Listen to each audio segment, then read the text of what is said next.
Alright, so the first thing we're going to do is spin the saw around and we'll take that battery out. If we turn the saw all the way around to the back, we'll also see we've got an Allen key housed in the back here. So we'll pull that out. And this fits into that Allen screw at the front of the blade here.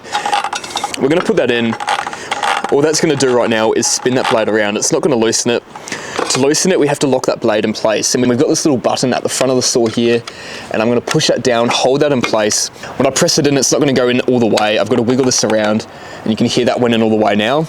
That's locked that blade into place, and now I can go through with my Allen key and loosen this blade and take this blade out. I want to keep holding that button down for a second until we get the screw going, and then I can release that button and pull the screw out. So we've got that little screw that will come out.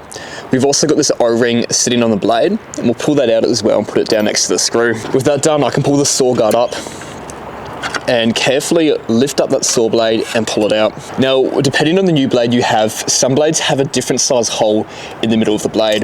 If it's the same size as what you've already got, that's fine. But if it's a different size, what you can do is pull out this last O-ring here, and we can flip that around, and it's got a different O-ring size on either side.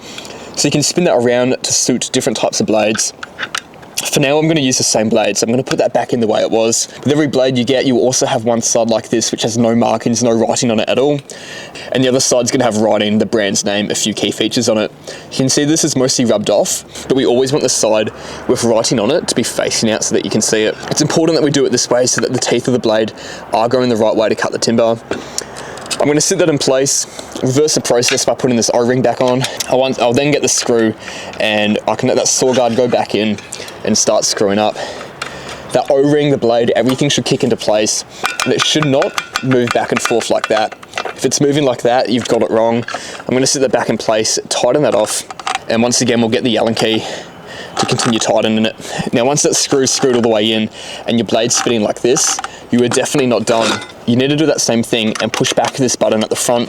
I'm going to hold that in place, and from there it's going to lock the blade, and I'm going to be able to tighten the screw off properly. And I'm just going to double check that blade, make sure it doesn't wobble, make sure it's secure in there. And with that done, we can chuck our battery back in and we're good to go.